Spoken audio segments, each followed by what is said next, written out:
Imagine writing a viral manifesto that eloquently and passionately justifies chopping off your king's head. Right. Just putting that out there in the world. Yeah, and imagine doing this knowing it will eventually make you one of the most hunted men in your entire country. You lose your wife. Mhm. You lose your freedom. And your eyesight? Exactly. You literally read yourself blind, serving a state that eventually collapses.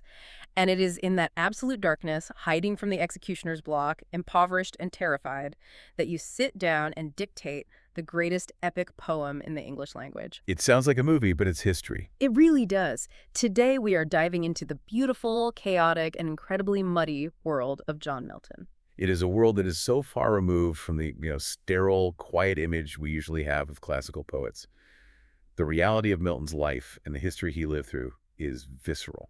It's bloody. It is bloody, it is intellectually terrifying, and it is endlessly fascinating. So, welcome to this deep dive.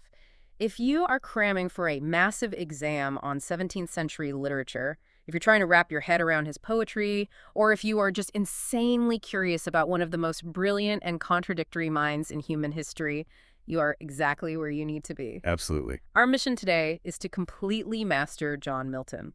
By the time we are done, you will have a comprehensive, exam-ready understanding of not just the man, but the tectonic historical plates shifting beneath his feet, the fierce political prose he wielded like a weapon, and the intricate hidden mechanics of his poetry. To do this, we are synthesizing a massive stack of academic study units. These documents are incredibly detailed, covering his historical context, what historians call the late Renaissance, his biography, his political tracts, and a really deep textual analysis of his early poetry, his sonnets, and his major lyrics. Okay, let's unpack this, because to understand John Milton, we first have to understand his world. There is this phrase that gets thrown around in literature classes all the time, like Milton was the last great Renaissance poet. Right, you hear that everywhere. But when you actually read the history, he doesn't just sit comfortably in the Renaissance, painting pretty pictures and writing sonnets about flowers. Not at all. What's fascinating here is that Milton actually sits right on a massive historical fault line. He is straddling two completely different paradigms. Okay, so what are those paradigms? Well, on one side, you have the Renaissance. This is an era defined by the revival of classical learning, a deep obsession with ancient Greek and Roman culture, and this vibrant celebration of human potential. Right. But on the other side of this fault line, you have the incoming age of Enlightenment. And the Enlightenment is a completely different beast. It really is. The Enlightenment is all about cold, hard reason. It's the birth of the modern scientific method. It is civic rationality replacing mysticism, So he's caught right in the middle. right in the crossfire of these two massive eras. He is a man who loves the ancient gods and classical beauty, but he is living in a world that is rapidly demanding scientific proof and logical debate. We really can't understand his poetry without understanding these historical tectonic plates. The documents we are looking at break down this late Renaissance environment into four main pillars. Yeah, these are crucial. Let's walk through these, because if you're trying to figure out why his poetry feels so tense, this is the blueprint. What is the first pillar? The first pillar is classical learning, and it is entirely driven by a piece of technology that changed the human mind forever. The printing press. Exactly. The printing press, invented around 1450. So before the printing press, if you wanted to read an ancient text by Virgil or Homer, you basically had to find a monk in a monastery who had spent 3 years copying it by hand. Right, it was incredibly rare. Yeah. Knowledge was trapped. Yeah. The printing press completely democratizes that knowledge. Yeah. Suddenly, ancient Greek and Roman texts are popularized across Europe. Yeah. And this explosion of classical literature sparks a philosophical movement called humanism. And humanism, just to be clear for everyone listening, isn't about ignoring religion. It's more of a shift in intellectual focus, right? Absolutely. Instead of solely focusing on divine objects, the afterlife, and human sinfulness, which was the standard medieval way of thinking, humanism says, wait, look at human potential, look at human achievements in art, politics, and philosophy. It places the human being closer to the center of the intellectual universe. Yes, which leads us perfectly into the second pillar, the Reformation. Oh, boy. Martin Luther nailing his 95 Theses to the door in 1517. Precisely. Martin Luther challenges the absolute authority of the Catholic Church, birthing Protestantism. Right. Now, the core theological idea here, and this is absolutely vital for understanding Milton's entire worldview, is that salvation does not require the mediation of a priest, a pope, or the church hierarchy. Okay. The Reformation emphasizes a direct, unmediated one-on-one relationship with God through the reading of the scriptures. Here's where it gets really interesting to me. That sounds empowering on paper, right? You get to talk directly to God. Sure, it sounds great. But psychologically, that must have been utterly terrifying. Because before, you went to a priest, he told you what to do, you did your penance, and you were safe. You had a safety net. Exactly. Now, it's just you alone in your room with a Bible trying to figure out if your soul is going to burn for eternity. That gives the individual a massive amount of theological power, but an absolutely crushing amount of anxiety. That is a brilliant way to phrase it. It is an era of immense spiritual anxiety, and you will see that anxiety bleeding through almost every line Milton ever wrote. Wow. Okay, so what's the third pillar? The third pillar is imperialism. During this time, European nations are aggressively expanding, discovering, and exploiting the Americas. And we use discovering with huge air quotes there. Absolutely, massive air quotes. The exploitation of the New World is bringing unprecedented, unimaginable wealth back to Europe. Right. If we connect this to the bigger picture, you have to ask, what does that wealth do? It funds the era's cultural flourishing. It pays for the universities, the printing presses, the patrons of the arts. So the cultural explosion of the late Renaissance is fundamentally underwritten by imperial wealth. Exactly. They are entirely linked. Okay, and then there is the fourth pillar. This is the one that really breaks people's brains at the time, the new cosmology. Right. In 1543, Nicholas Copernicus publishes his theory of heliocentrism. Okay, heliocentrism. Now, to understand why this was so earth-shattering, Yeah. you have to understand what it replaced. For centuries, the medieval Ptolemaic view was the absolute truth. People believed that the Earth was the firm, fixed, unmoving center of the universe. It was a very cozy universe. Very cozy. Yeah. Surrounding the Earth were these perfect, crystalline, concentric spheres holding the moon, the sun, and the stars. Humanity is right in the center, wrapped in these protective layers, watched over by God. And then Copernicus comes along and says, actually, the Earth is moving. We are just one of many planets orbiting the sun, hurtling through a massive, perhaps infinite void. It completely destabilizes humanity's place in the cosmos. It really is like waking up tomorrow and finding out that gravity is a lie. Or like finding out today that we actually live in a computer simulation. It totally destabilizes humanity's place. It doesn't just change science. It rewrites the psychological rules of existence. That's a great analogy. You aren't the center of the universe anymore. So how exactly does Milton deal with this? How does he bridge this Renaissance, chaos humanism, religious anxiety, new worlds, and the incoming age of enlightenment, which is demanding mathematical proof for everything? He bridges it by embodying both, often simultaneously, which is why his work is so complex. He doesn't reject the new science. He doesn't. No, in fact, he is deeply engaged with it. In his poetry, you'll find him weaving in cutting-edge scientific metaphors right alongside traditional religious imagery. But he also deeply explores Enlightenment reason. Interesting. If we look forward to his masterpiece, Paradise Lost, we see something astonishing. Satan, the ultimate villain, constantly uses intense Enlightenment-style civic rationality and logic to justify his fall from heaven. Satan argues like a modern politician. Wait, so he makes the devil the voice of Enlightenment logic. That feels like a massive tell. Does Milton actually embrace that pure, cold logic himself? This raises an important question about where Milton's ultimate loyalties lay. Because while he flirts with the Enlightenment, he ultimately rejects pure, cold civic rationality. Okay. In the end, he favors the older Renaissance celebration of the human as a divine spiritual being over just being a rational, calculating machine. He leans into the spiritual and intellectual preoccupations of the Renaissance. Which is why scholars still categorize him as a late Renaissance writer. Exactly, even though he's clearly wrestling with Enlightenment ideas. And all of this heavy, philosophical, intellectual turbulence is happening against a backdrop of absolute bloody political chaos in England. Yes, you cannot separate John Milton's poetry from the English Civil War.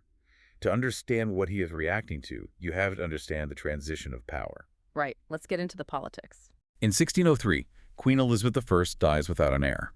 The throne passes from the Tudor dynasty to the Stuart kings, first James I, and then his son, Charles I. And Charles I is where the train just completely derailed. Spectacularly. You have to picture English society at this moment. It is rapidly urbanizing. The population is booming. Poverty is rampant. But you also have this new, highly literate trading middle class emerging. Okay. They are generating wealth, and they want political power to match it. Huh. And they are heavily supported by the Puritan faction in Parliament. But Charles I is totally ignoring them. He is running this incredibly decadent, opulent court. He believes absolutely in the divine right of kings. Which means God put him on the throne, and therefore his word is literal law. Right. He is levying arbitrary taxes without Parliament's consent. And to the fiercely Protestant Puritans, his court seems dangerously sympathetic to Catholicism. He is completely alienating the very people who run his country's economy. Which naturally leads to a violent explosion. By 1641, relations break down completely and civil war erupts. You have the royalists, often called the Cavaliers, who support the king, and you have the parliamentarians, supported by the Puritans. The two sides are just locked in. Yes. The parliamentarians realize they need a professional fighting force, so they build the new model army. This is led by brilliant tacticians like Thomas Fairfax and Oliver Cromwell. And just a quick note for you listening, we are looking at these historical forces objectively. We aren't taking sides on 17th century English politics. We're just impartially reporting the historical reality that shaped Milton. And that reality gets incredibly dark. It really does. After years of brutal fighting, the parliamentarians win. They capture Charles I. And in 1649, they do something that literally sends shockwaves across the entire globe. Regicide. They put the king on trial for treason against his own people, find him guilty, and cut off his head in public. I mean, wow. It is impossible to overstate how psychologically shattering this was to both Protestant and Catholic Europe. A king wasn't just a politician. A king was seen as God's appointed representative on earth. To execute a king was to tear a hole in the fabric of the universe. Exactly. It completely shattered the medieval idea of the divine right of kings forever. Oliver Cromwell eventually takes over as Lord Protector, establishing a republic called the Commonwealth. But even within that Puritan victory, things aren't peaceful, right? It's not like they chopped off the king's head and then everyone just agreed on how to govern. The society starts fracturing into these radical subgroups. Oh, absolutely. The urbanization of England and the chaos of the war allowed incredibly radical ideas to spread like wildfire. You see the rise of groups like the Diggers and the Quakers. Who were they? Well, these aren't just religious sects. They're championing proto-socialist ideas. The Diggers are actively challenging the concept of private property. They want communal ownership of land. Wow, so really revolutionary stuff. Very. They are challenging social rank and church authority.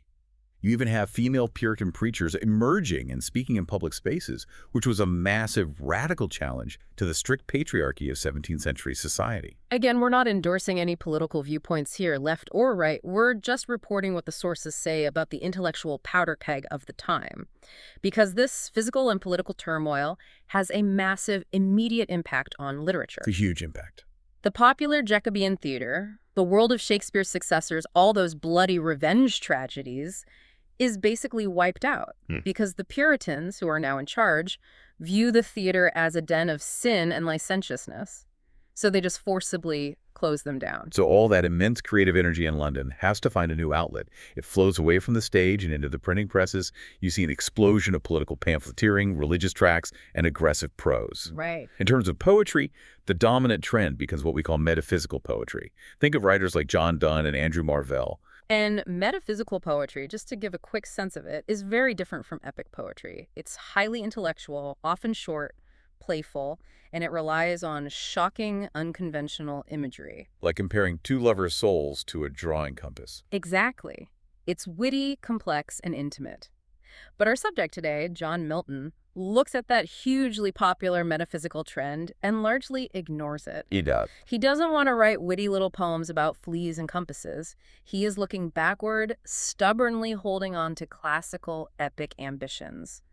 Other poets of the time were trying to write the great English epic writers like William Davenant, who wrote a massive poem called Gondibert. And William Chamberlain, who wrote Fair Anita. I have never heard of either of those. And there's a good reason for that.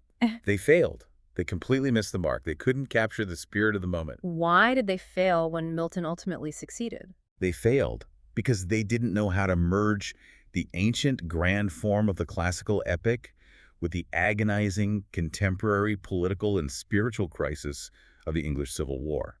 They were just copying the ancients. Milton, on the other hand, figures out how to synthesize them. So how does he do that? How did a boy born into this absolute political powder keg become its most articulate defender and eventually its greatest poet? Let's trace his life. Yeah. Because John Milton's biography is wild. It really is. It starts with the foundation of intense privilege and intense religious conviction. John Milton was born in London in 1608. His father was a Protestant notary and moneylender. Okay. But what's fascinating is that Milton's father had actually been disinherited by his own father, Milton's grandfather, Oh. for converting from Catholicism to Protestantism. Wow. So standing up for your religious beliefs, even if it costs you everything, is literally in Milton's DNA. His father was highly successful, though, right? He was.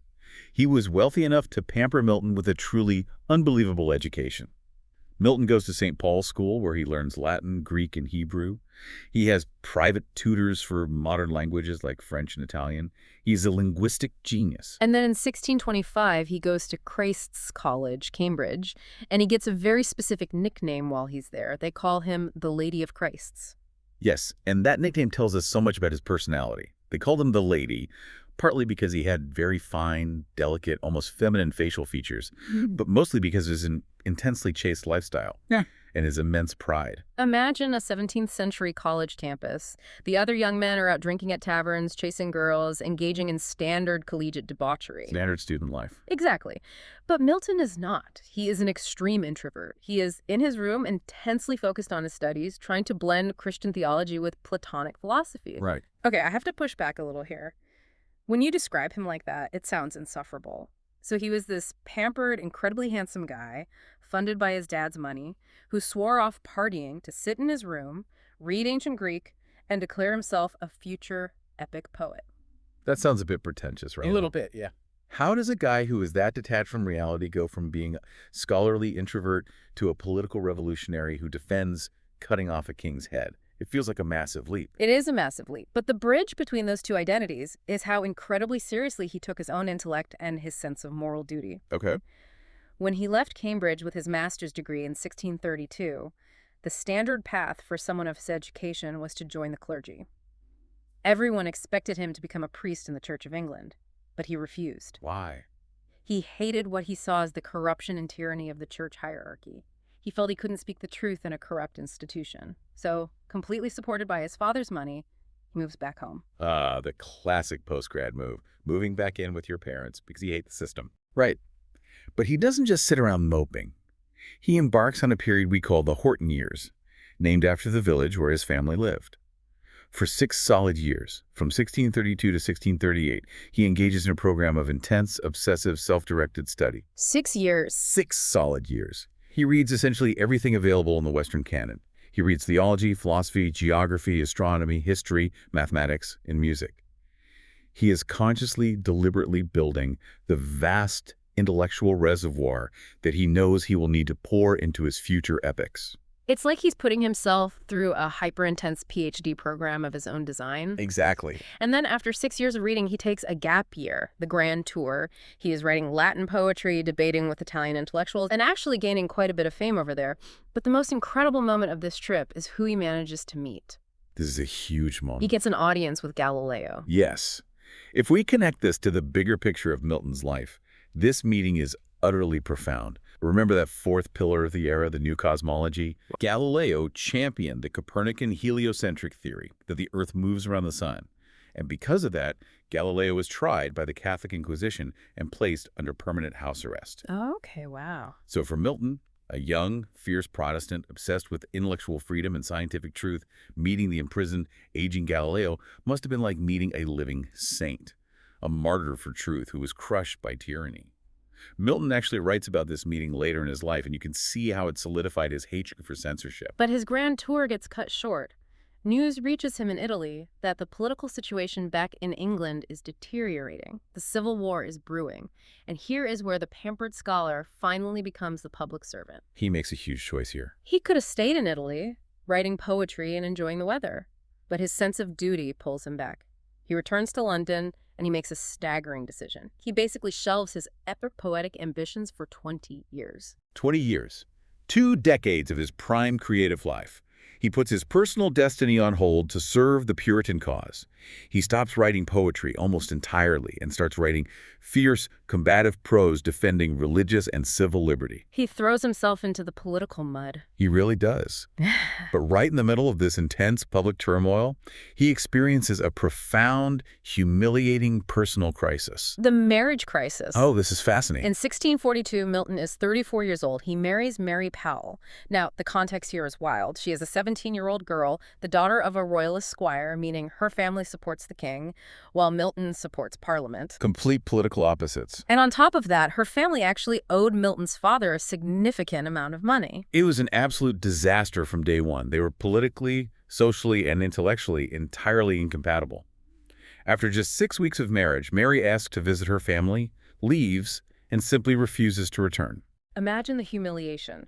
You are this brilliant, highly moral, public intellectual, and your teenage bride runs away after a month and a half. For most people, this would be a time to hide in a room. But not Milton. Because he is John Milton, he doesn't just wallow in it. He weaponizes his personal pain. He turns his private tragedy into a massive public philosophical debate. He writes a wildly controversial tract called The Doctrine and Discipline of Divorce. We have to understand how shocking this text was. At the time in England, the only legal ground for divorce was adultery, or if a marriage was entirely unconsummated. Okay. Milton argued that this law was barbaric and cruel. He argued that intellectual and spiritual incompatibility, the coercive, suffocating bond of a loveless marriage, was actually far more destructive to human dignity and the soul than adultery. Wow. Therefore, incompatibility should absolutely be legal grounds for divorce. He essentially argued that the true purpose of marriage should be a union of love, mutual respect, and intellectual companionship, which for the 1640s is a shockingly modern, almost radical idea. It was far too radical for his time. It earned him a massive amount of abuse. The royalists mocked him, and even his own Puritan allies were horrified. They thought he was promoting libertine, sinful behavior. You're all ready for it. Not at all. But intellectually, it laid the vital groundwork for his portrayal of Adam and Eve later in his career. He is formulating a theology of human relationships based on free will and mutual choice. And what happened with Mary? Eventually, Mary's family faced financial ruin during the war, and she did return to him in 1645. They had 3 daughters before she tragically died in childbirth in 1652. But before she dies, Milton's political career hits its absolute peak. In 1649, right after the king is executed, Oliver Cromwell's new government appoints Milton as the Secretary for Foreign Languages. This is a massive role. This isn't just translating letters, it is essentially a massive high-stakes public relations job. He is the voice of the new republic to a horrified Europe. He writes a major tract called Iconoclastes, which translates to the image breaker, where he fiercely, systematically defends the necessity of executing the king. He is working relentlessly. He's reading and writing late into the night, studying endless documents, and the personal tragedies keep compounding. By 1652, the exact same year his wife Mary dies, John Milton goes completely irreversibly blind. He literally read himself blind serving the state. His doctors told him to stop straining his eyes, and he refused, believing his political work was too important. Yes, yet even in total darkness, he continues his work. He relies on assistants and his daughters to dictate his defenses of the government. He tries to rebuild his personal life, marrying again in 1656 to a woman named Catherine Woodcock. But devastatingly, she and their infant daughter die just 2 years later. It's just tragedy after tragedy. And then the final blow falls. The political world he sacrificed his eyesight to build completely collapses. In 1660, the Puritan Commonwealth falls apart and the monarchy is restored. Charles II, the son of the King Milton, helped justify executing, takes the throne. The Restoration of 1660 puts a massive lethal target on Milton's back. He is known across Europe as the man who defended regicide. He has to run. He goes into hiding. His books are publicly burned by the hangman. Warrants are issued for his arrest, and he is briefly imprisoned. He barely escapes being hanged, drawn, and quartered. How did he survive? He is likely saved by the intervention of influential friends who had navigated the political shift better than he had, like the poet Andrew Marvell, and perhaps because his total blindness made him seem like a pathetic, harmless old man to the new king. So I want you listening to really put yourself in this specific moment. It is the 1660s. John Milton is completely blind. He is impoverished. His entire political cause, the republic he sacrificed his eyes for, has utterly failed and been replaced by the son of the tyrant he fought. He has nothing left. He is living in constant fear of assassination or execution. And it is in this absolute darkness, stripped of everything, that he finally returns to the ambition he announced when he was a teenager. He dictates Paradise Lost, line by line, to his daughters. It is one of the greatest feats of human endurance and creativity in history. And what's crucial to understand here is how his theology had evolved by this point. Our study units highlight a massive shift. In his early years, Milton leaned toward Orthodox Calvinism. Calvinism, okay, explain predestination for us because it's a heavy concept. Predestination is the belief that before time even began, God, being omniscient, already chose a select few people for salvation, the elect, and everyone else is doomed to damnation. Wow. And there's absolutely nothing you can do about it. Your good works, your choices, they don't matter because the script is already written. Which is a pretty bleak, terrifying view of human agency. It basically says free will is an illusion. Exactly. And Milton, a man who just spent 20 years arguing for civil liberty, divorce, and freedom of the press, could not accept a universe without free will. That makes total sense. So, by the time he is writing Paradise Lost, he completely rejects Calvinism and adopts Arminianism. Arminianism. Yes. Arminianism is the theological belief that salvation is available to all believers, not just a predestined elite. And most importantly, it emphasizes human free will. God offers grace, but humans have the rational, autonomous choice to accept it or reject it, to obey or disobey. If he doesn't make that theological shift, Paradise Lost doesn't work. It completely falls apart. This theological shift is the engine that drives the immense, tragic tension in his later epics. The freedom of the individual to make rational choices, even the choice to fall, is everything to him. So how did he learn to write like that? Let's move into his early writings. Because before he wrote the epic, Milton used his early poetry and his fiery prose as a laboratory. He is actively testing out these massive themes of rebellion, human dignity, and the violent clash between the classical world and the Christian world. If we look at his early poems, mostly written while he was still a student at Cambridge, he primarily writes in Latin to prove his technical mastery. But two English poems survive from 1628. The first is an elegy called On the Death of a Fair Infant Dying of a Cough. Cheerful time. Right. It was written to mourn his baby niece. When you read this poem, it feels, well, clumsy. It doesn't sound like the genius of Milton yet. He tries to explain her death by allegorizing it. He personifies Winter as this cold, lonely being who sought out the child as a bride and accidentally killed her with his cold touch. Right. It feels strained. He's trying desperately to force classical pagan myth into a Christian box.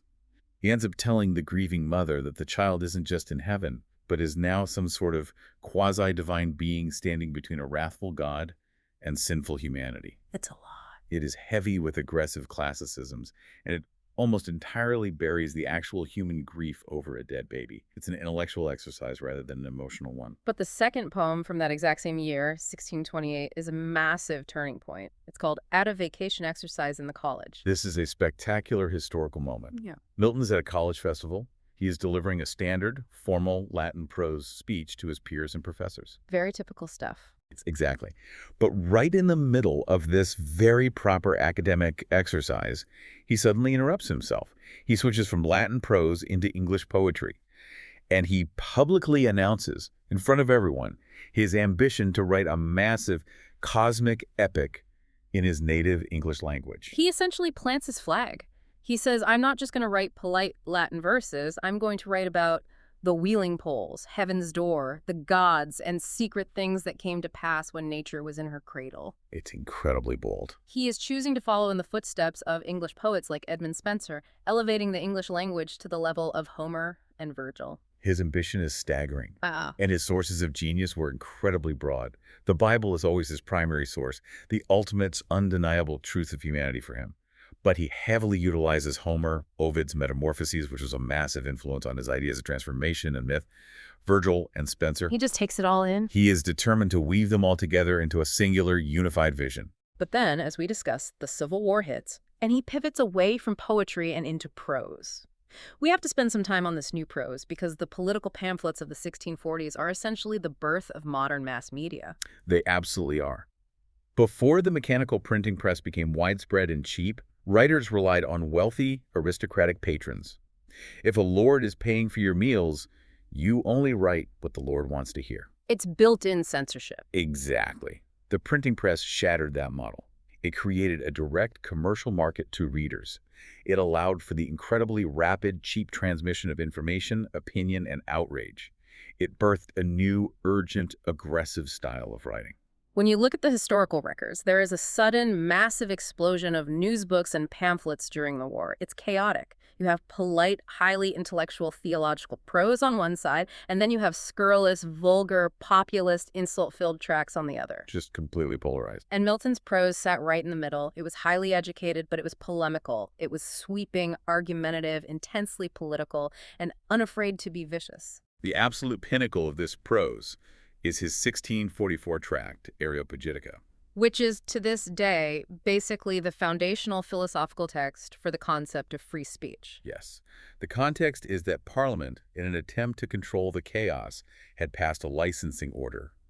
It was a law requiring all published work to be approved and licensed by an official government censor before it could be printed. Okay. Milton, characteristically writing and publishing his tract without a license, just to prove his point, argued passionately against this. He argued that truth and falsehood must be allowed to grapple freely in the public sphere. The analogy I keep coming back to is modern social media algorithms and content moderation. Milton is essentially arguing against the algorithm. He is saying, do not ban the bad ideas, let them be published. Because if you protect humans from ever seeing a bad idea, their moral muscles atrophy. They become intellectually weak. Exactly. He believed you have to be exposed to evil, you have to read the bad arguments, so that you can actively, rationally fight them and earn your virtue. That is an excellent way to frame it.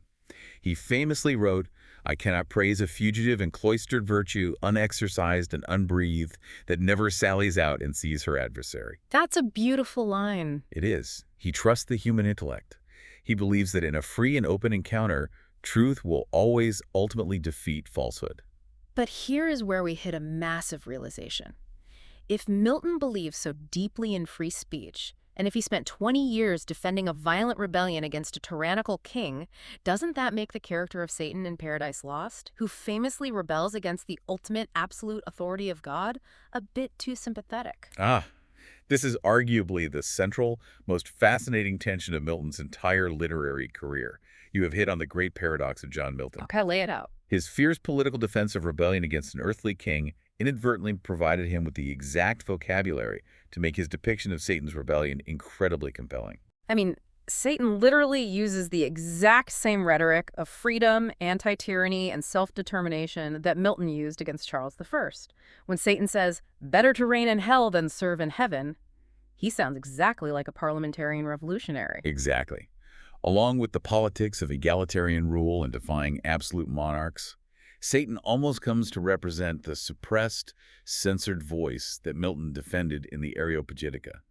Satan argues for his right to speak and act freely. It's crazy. It is a theological and political contradiction that many critics, most famously the Romantic poet William Blake, argue Milton never fully resolved.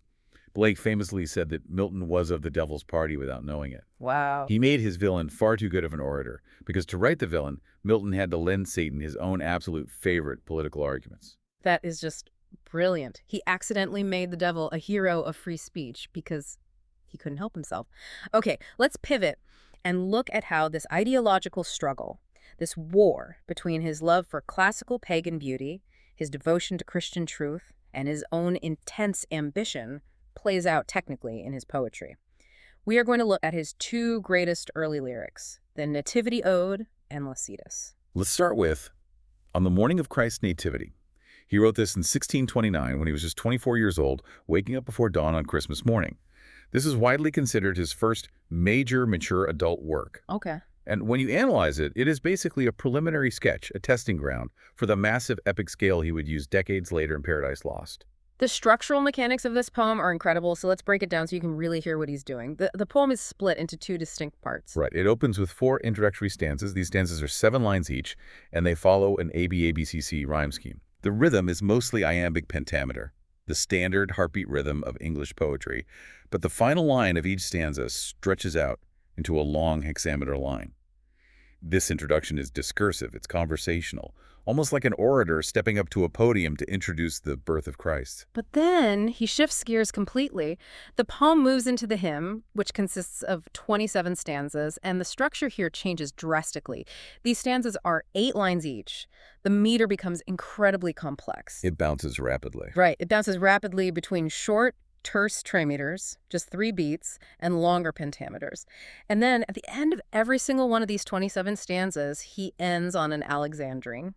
Now, an alexandrine is a massive 12-syllable line. Why does he use this? The effect is pure musicality. Right. When you read it out loud, the short lines build momentum, and then that long, sweeping 12-syllable line physically forces you to slow down your breath. It's like a wave. Exactly. It makes the line swing back and forth like a heavy pendulum, mimicking the sweeping passage of cosmic time. He is literally making the English language sing. And he uses intense alliteration to create these oral, sound-based effects. There's a famous line where he describes the peace of the morning, the winds with wonder whist, smoothly the waters kissed. Such a great line. When you say that out loud, winds, wonder, whist, smoothly, waters, the repeating W and S sounds physically recreate the quiet, whispering, smooth wind he is describing. It is absolute technical mastery. But we have to ask, what is the actual theme of the poem? Because if you just hear the title, Nativity Ode, you expect a sweet, gentle Christmas carol about a baby in a manger surrounded by animals. Which this absolutely is not. Not at all. The theme is violent cosmic warfare. Milton depicts the celebration of Christ's birth not as a peaceful night, but as a shattering cosmic event. How so? The birth of Christ acts as a shockwave that routs, defeats, and banishes the old classical pagan gods. Gods like Peor, Bolim, and even the Greek gods are described as shrieking, forsaking their temples, and fleeing into the dark. So it's aggressive. It is an aggressive, muscular assertion that Christian truth is vastly superior to and has conquered classical mythology. Which is such a fascinating paradox. He is using all of his intense classical training, his mastery of Greek and Roman forms, just to write a poem about how Christianity aggressively defeats the classics. He loves the old gods, but his theology demands he destroy them. Precisely. It is a psychological war within the poet himself. Yeah. And this tension reaches its absolute peak in our next poem, Lycidas, written in 1637. Lycidas is widely considered one of the greatest short poems in the English language. It is a pastoral elegy. It was written to commemorate the death of Edward King, a classmate of Milton's from Cambridge, who tragically drowned when his ship sank in the Irish Sea. Now, a pastoral elegy is a very specific classical genre. In the pastoral tradition, the poet figures himself and the deceased not as university students, but as simple shepherds tending their flocks in nature. Why shepherds? Well, tending the sheep is a long-standing metaphor for writing poetry, or tending to a spiritual congregation. But here's the thing that always struck me about Lycidas. Milton and Edward King weren't actually close friends. They knew each other, but they weren't best buddies. Milton was just asked by the university to contribute a poem to a memorial book for King. So if they weren't close, why did Milton write such an intensely passionate, agonized, devastated poem about him? That is the key to unlocking Lycidas. He wrote it with such agony because the poem isn't really about Edward King at all. It's about John Milton. Because Milton is obsessed with his own destiny. Exactly. It is a profound projection of Milton's own intense anxiety regarding his life's vocation. Look at the situation. Milton has just spent years locked in a room in Horton, studying obsessively, preserving his chastity, delaying his gratification, all to prepare himself to be a great poet. Right. He looks at Edward King, a young, promising, dedicated scholar who is doing the exact same thing, who just randomly drowns at sea before achieving any greatness. And Milton spirals. I mean, you would. He thinks, if a wave can just wipe him out, a wave can wipe me out. What is the point? What is the point of living this ascetic, disciplined, incredibly difficult life, giving up all the pleasures of youth to study, if blind fate can just snip your thread at any random moment? He literally asks this question in the poem. He asks, what is the point of all this incessant care to tend the slighted shepherd's trade? Why not just give up, go party, and sport with Amaryllis in the shade? Why not just enjoy life? Yeah, why not just chase girls and get drunk if we're all going to die randomly anyway? It is a profound existential crisis about the worth of art and discipline in the face of random, meaningless mortality. And the structure of the poem brilliantly reflects this internal chaos. It's written like an Italian canzone. So irregular. Very. The rhyme and meter are highly irregular. Some lines are long, some are short.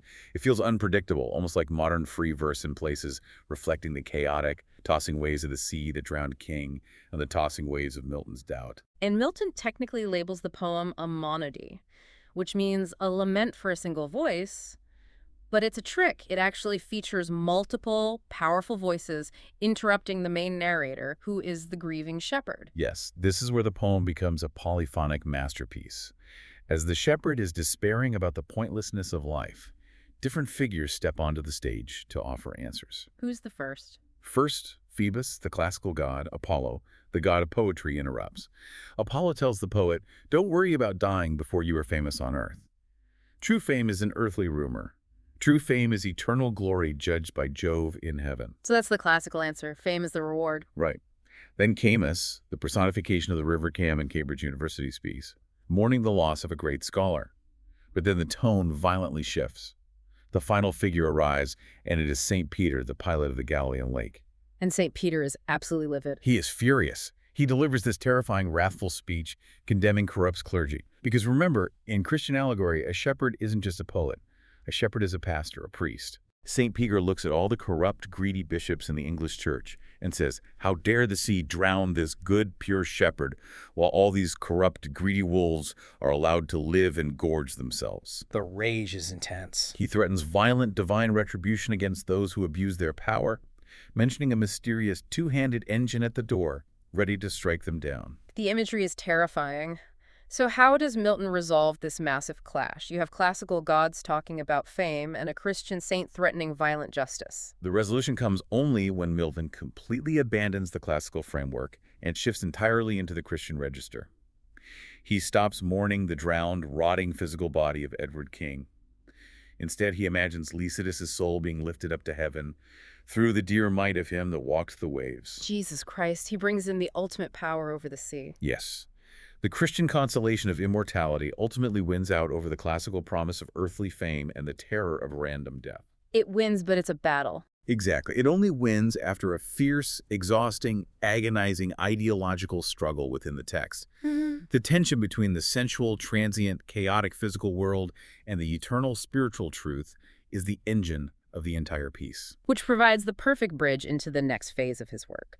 Because Milton didn't just struggle with big abstract theology.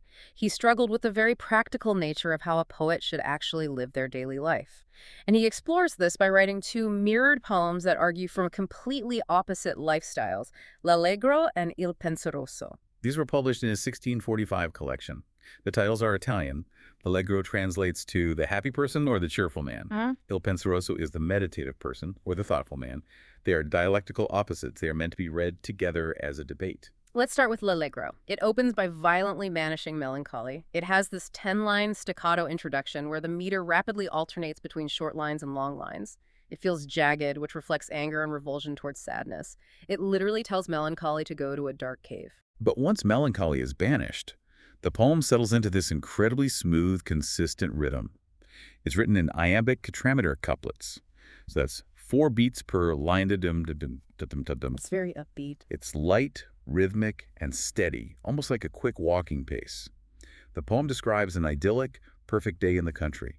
It focuses heavily on daylight, spring, sensuality, and the goddess Mirth. And there is a lot of subtle, almost erotic sensuality woven in here. He describes mountains with barren breasts resting under clouds and towers bosomed in tufted trees where some beauty lies hidden. It's a very physical, tactile poem. Yeah. And as the day progresses, it moves from the country into the city at night, focusing on the vibrant life of the court, on comedies, masks, and colorful pageantry. It fully embraces a Dionysian, pleasure-seeking, highly social lifestyle. It says the poet should be out in the world experiencing joy and light. But then you turn the page to Il Penseroso, and he flips the script entirely. Completely upside down. Il Penseroso opens by violently banishing mirth, using the exact same jagged metrical pattern used in the first poem. So structurally, the introductions are identical, but thematically, they're complete opposites. Precisely. Il Penseroso hates the blinding light of day. It focuses on night. It hails melancholy, but not as a depressing clinical force. It figures melancholy as a pensive nun, devout and pure, dressed in flowing black robes. And she's dressed in black because black absorbs light. She is beyond the distraction of human sight. She is focused entirely on the internal, spiritual world. Exactly. This poem focuses on solitude. It describes the joy of sitting alone in a lonely tower at midnight, studying Hermetic philosophy and ancient tragedy by the light of a single candle. It's very moody. It seeks ascetic withdrawal from the loud physical world. It favors the cloister, the mossy cell, the shadowed woods. It's like he is having a real-time debate with himself over a glass of wine. Should I go out to the theater and be social, or should I stay in my room and read Plato? So what does this all mean? Which lifestyle actually wins the debate? Because both poems produce incredibly beautiful, compelling imagery. If you just read the poems, it's a tie. But if we look at Milton's personal letters from around the same time, specifically his Elegy 6, written to his close friend Charles Diodati, we get our definitive answer. Oh, really? Yes. Milton explicitly tells his friend that light, essential poetry, elegies, and comedies are perfectly fine for the Dionysian lifestyle celebrated in L'Allegro. Drink wine, be social, write comedies. But, he said, if a poet wants to write a true, heroic, world-changing epic, they cannot live like that. To write an epic, a poet must embrace the strict, ascetic, divine isolation of Il Penseroso. To reach the divine mind, you have to deliberately separate yourself from the garish, sensual distractions of the day.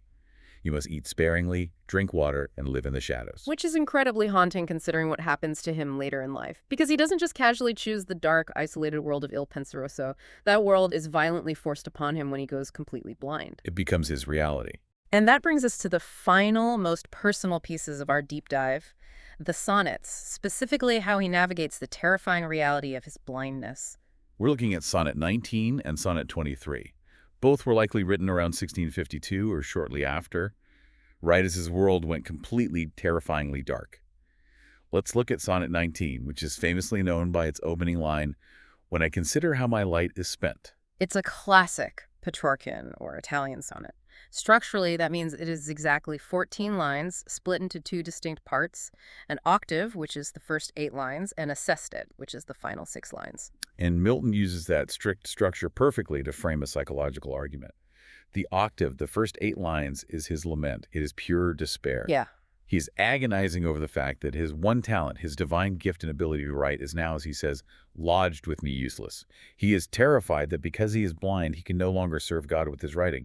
He essentially asks, does God expect me to do a day's work when he has taken away my light? It's that exact same anxiety from Lycidas, but now it's not a hypothetical fear of drowning. It's a terrifying daily reality. He feels like a useless failure. But then, at line 9, we hit the turn, or the volta, of the sonnet.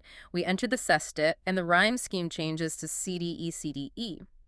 Our study units point out that this specific interwoven rhyme scheme allows for longer, highly reasoned sentences. It allows the poet to build a logical argument against his own despair.